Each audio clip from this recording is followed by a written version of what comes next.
Hello, my name is Mike Faff, and this is my YouTube channel, Living in the Illusion.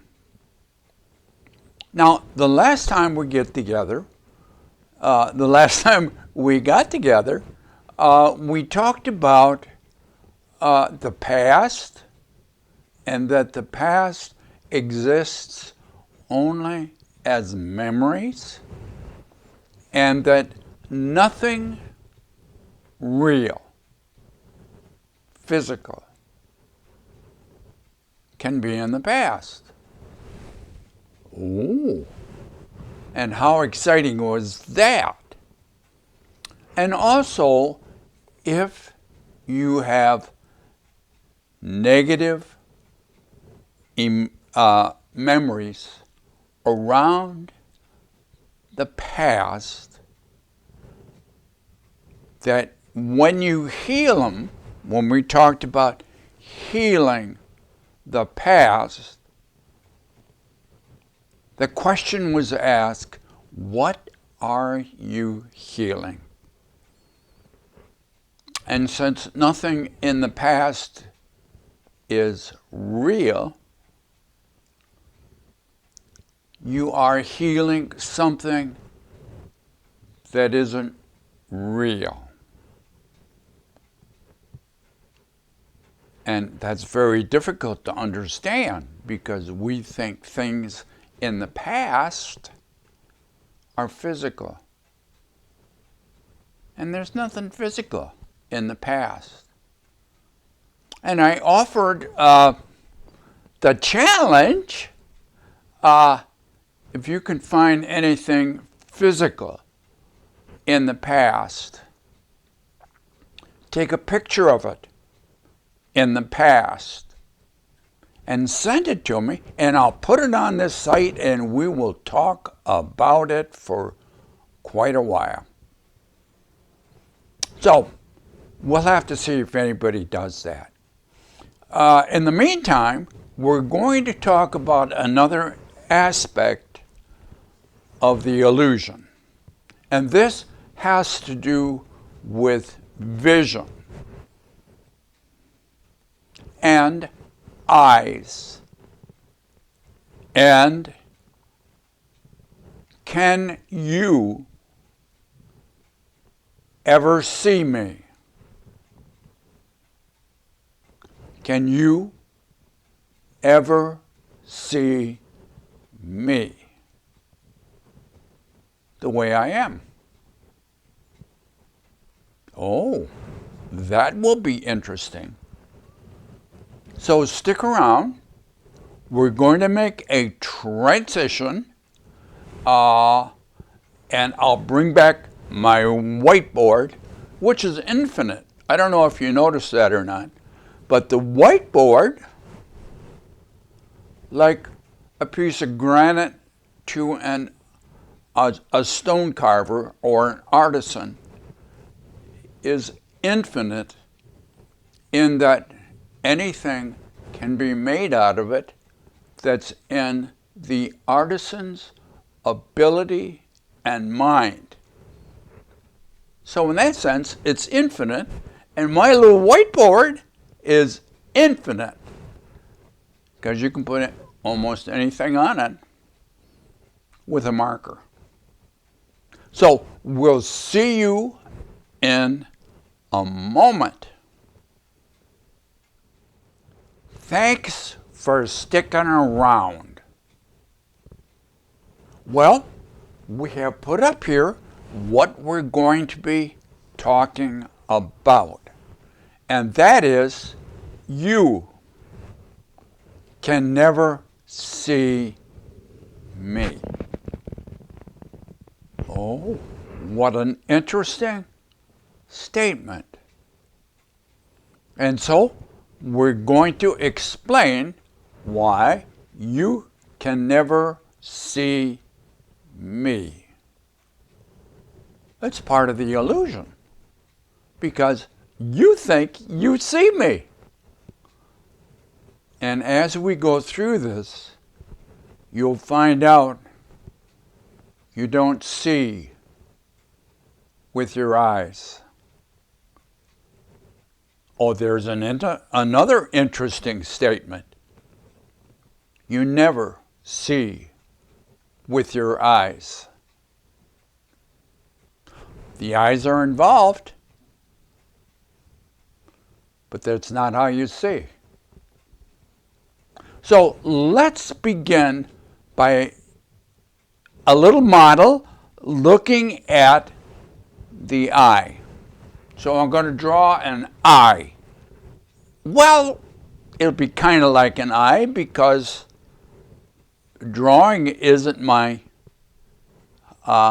most favorite thing to do. But I'm going to do it. So, make believe that this is an eye.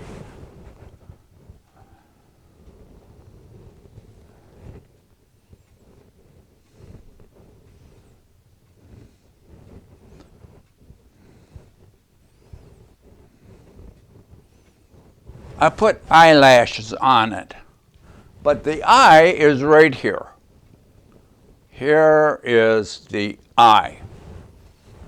Now, the thing to begin to think about as we look at the fact that you could never see me. What's the eye see? Now, the eye is an instrument. See, it's just like a camera. A lot of times they relate it to a camera. So the eye is like a camera in certain aspects. So it takes in information. It takes in information in the form of electromagnetic light waves. Light waves. Now, I think you think it's taking in objects. No, it's not taking in objects. It's taking in light waves of energy within a certain range. Now, the range that it takes in is, I think, about 800 to 700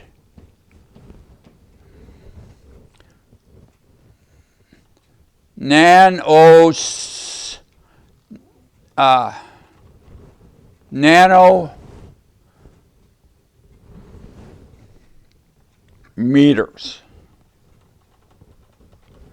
Nanometers. That's the width of the light wave, not the amplitude. That's the width. Very small.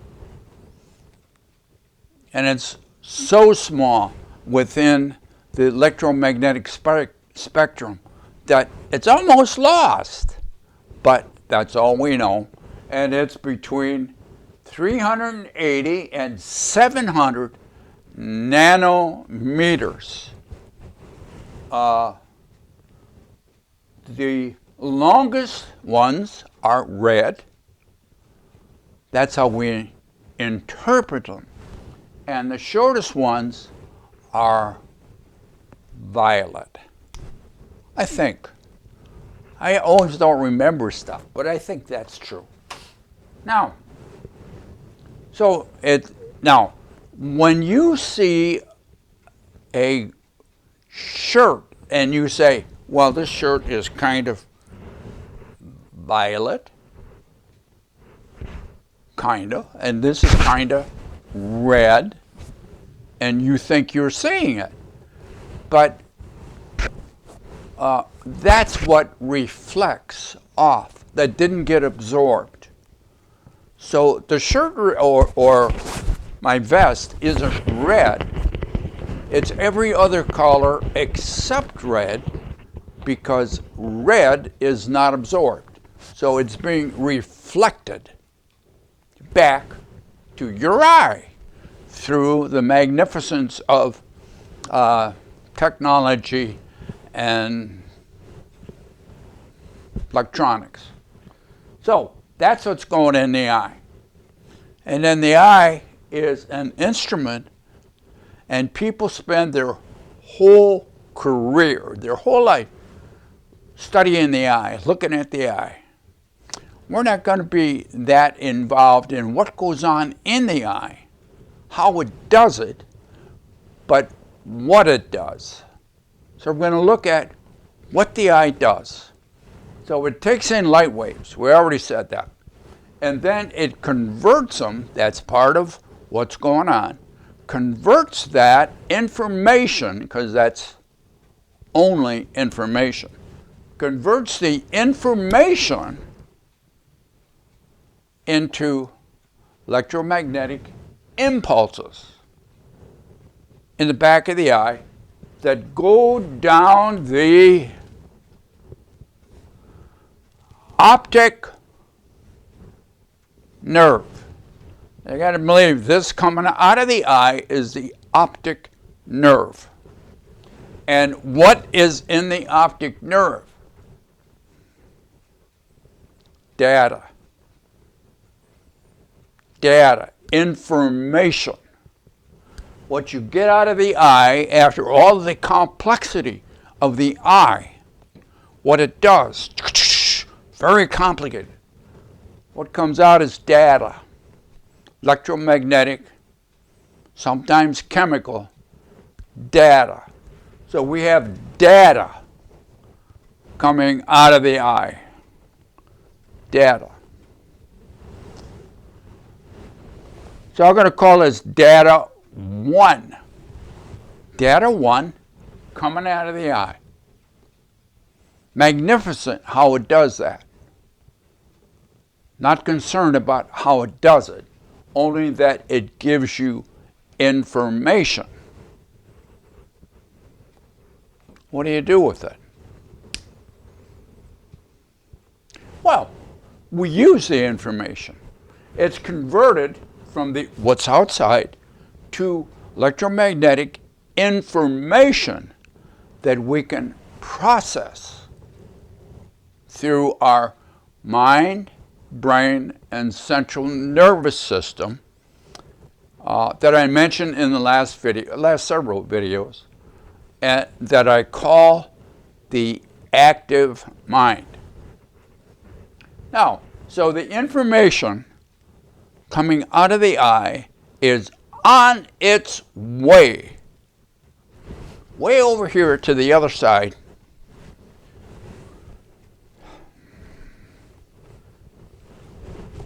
I got to draw a better circle.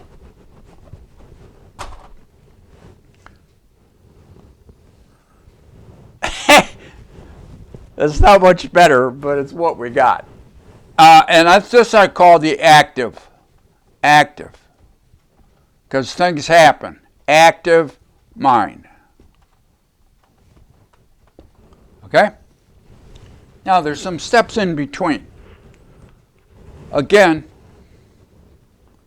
we're looking at not how it happens, but what happens. The data with all of it is taking, you see, the eye doesn't determine if things are good or bad, doesn't determine if it's right or wrong, doesn't say, well, I'm going to cut it off at a certain amount of information. It just takes in the information. And a lot of that information is, for our purpose inside, not needed. Not needed. Not even understood. Most of it can't be used. So we have to determine, we have to, what you might call, high grade all of this data, data 1, into something that is useful and meaningful to us. So what determines what is important and relative to us? Our experience, our past.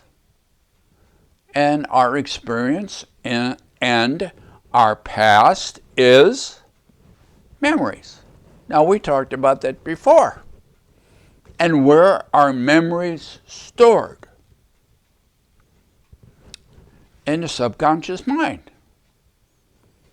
Now, as I go through looking at the I want you to recognize all your senses. In this case, we're only talking about 5. Your 5 senses all operate the same way. They all take in a certain amount, certain kind of information from the outside. By the way, what's outside of us that we talked about before? Everything. Everything is outside of you. And you are determining that fluctuation in the everything that's outside of you. You are determining what is important for us inside to operate on. So it's not only your eye, but your smell and touch and hearing and taste. Is that 5? Close enough. And so you are using your subconscious mind. Why? What's in the this one is getting a little sticky, so we're going to have to get a new one. In the meantime, here's one. Okay, we use this one. See if it's, that's better. Subconscious, got to put conscious in here. Subconscious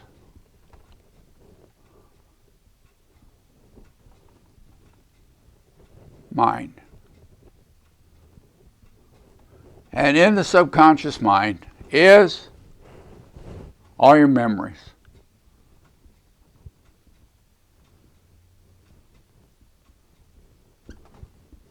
All your memories. That's an E, not an O. Okay? All your memories. And that's all you know. All you know is your experience, which are memories, in the subconscious mind. Nothing real, physical, is in the past. You can't find one real, physical thing in the past. But you have memories.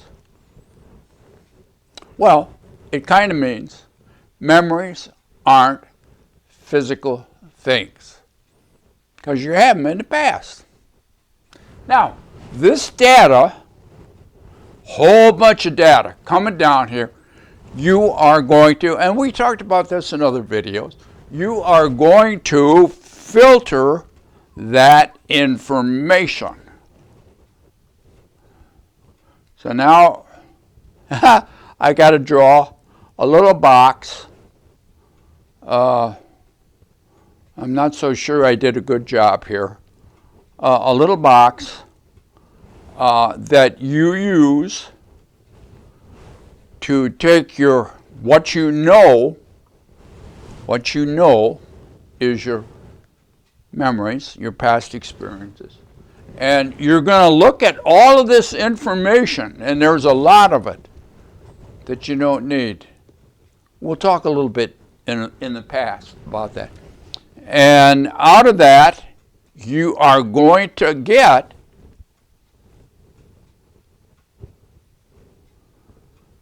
less information, because you're going to filter looking for in this data, one, what is relevant for you based upon your past experiences. So you're going to filter. You do that with all of your sensory input. The first thing you do is filter it based upon what's important for you. Now, what's important for me is based upon my past experiences. What's important for you is based upon your past experiences. Does anyone, any two people, have the same past? No. Not even conjoined twins have the same past. Amazing. So I will look at this data as I do every day. As I look out into the world every day, I filter everything that comes through this data from the eyes through what is important for me. And you do the same thing. So we drop out a lot of stuff that isn't important for a couple of reasons. One, it's not important. And secondly, you have no reference to it. It's meaningless to you. Doesn't mean anything. Can't mean anything. You have no data. You have no background in it. So it's meaningless. A lot of it you don't even see. It goes so quickly through this process of filtering, you won't even see it on a conscious level. So there's a, how many memories do you have? Now I'm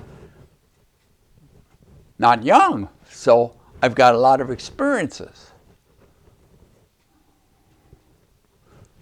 Every second of the day, you make memories. You have experiences. And those turn into memories. And those memories are stored here in the subconscious mind, which we don't know where it is. We call it subconscious, but we don't know where it is. So we have a lot of memories. How many memories? The older you are, the more memories you have. If you're somewhere around as old as me, you got trillions of memories, most of which are meaningful, but you still have them. They're still stored because that's the process. Now they talk about the brain having, more connections than all the stars in the galaxy or in the world or something. A lot. They don't realize how many memories you also have. And nobody's ever found one. Isn't that amazing? But we can draw and pull them up just by, what was my first girlfriend's name in kindergarten? Oh, she was cute, but very small at the time. Pauline. Huh. Well, it's funny what you remember when you want to, or how it's stored and how it's recalled.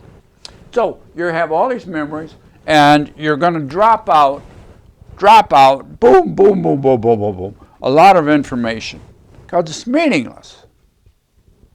You want meaningful. Now, on the other side of the filter, high-graded information that is meaningful for you. But it's not what's outside. It's not what's outside. It's high-graded. It's meaningful for you. So now you take that information, in the eyes, see, this isn't shown. When you look at the optic nerve, you're not going to see this filter. But we know it's there. We know we filter the information. This is just a model of how we do it. Now, how do we filter the information? Well, a lot of theories. Nobody knows for sure, but we think it's done in the limbic system of the brain. A lot of stuff goes on there before it goes to the neocortex, and we do rational stuff with it. So first of all, it's got to be filtered, because we don't want it to be rationalizing a lot of stuff we don't understand or don't know what it is. So we high-grade it and we take what's needed. Now, so it goes in the brain. The optic nerve goes to the back of the brain.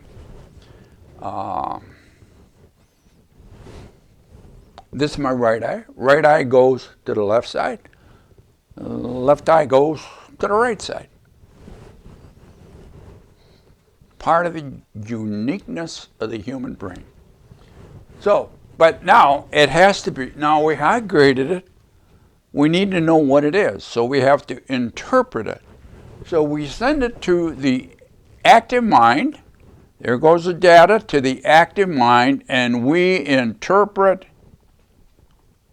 the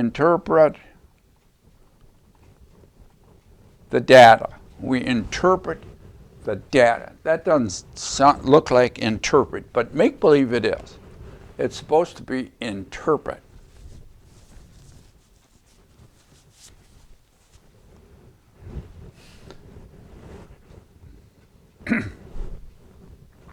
When it gets interpreted, now, this is what you see. This is what you believe. It's the interpretation of the data that you see. That's the seeing part. It's not the eye. The eye just transmits data. It's not the filter. The filter filters out, the subconscious mind filters out through past memories what isn't important. So already you're 2 steps away from the outside data, and you've changed it along the way. So now it goes over here, you make an interpretation of the high-graded data. So we can call this data 2. Data number 2. 2. That should look like a 2. Doesn't quite, but make believe it. Oh, I'll change it. I'll change it because I don't want you to overstretch your imagination. So now this is what you see. This is what you see. So you get the information. There's a flow here. Okay? You have nanometers of light waves coming in. You filter that data 1 that the eye puts into the optic nerve. You filter it.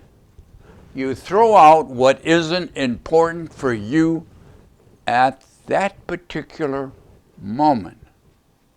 Another moment, a different time, you filter different information.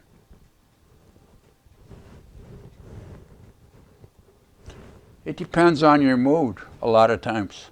If you're happy, you'll filter one way. If you're depressed or sad or hurt, you'll filter it another way, and you'll get a different interpretation. So now, the question that I said, the statement that I said, you can never, see how I underline never? See me. You can never see me. You can never see me. And we'll do another one that will be based upon Course in Miracles. That's kind of cute. We'll do another one. I've done it in the past. We'll do it again related to this. So now you're never going to see me the way I am.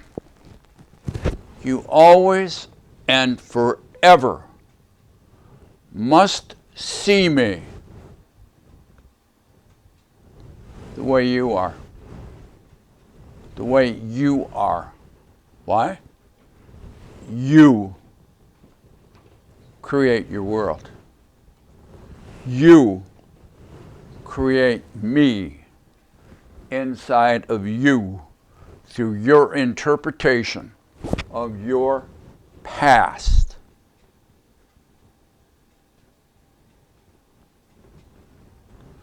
That's why you can't see me. You never can see me. You can only see me through your interpretation of me. And you will have one interpretation of me, and my mother will have a different interpretation of me. And she never saw me either. So we never see each other the way we are. We always see each other the way we are. To believe you see another person is an illusion. Therefore, if your interpretation, which are based on memories of the other person, is negative, is painful, is hurtful, change your interpretation. You know why? It's not real anyway. Oh, but in the illusion, you will believe it's real. You will believe it's true. And it never was and never will be until you heal this part. So, that's enough for now. That's more than enough for you to think about until we see each other again. And we won't see each other the way we are. We'll see each other the way we are. Oh, we have a lot to talk about. So subscribe below. Hit the like button, because that's always fun. And we'll look forward to seeing you next time we get together. Bye now.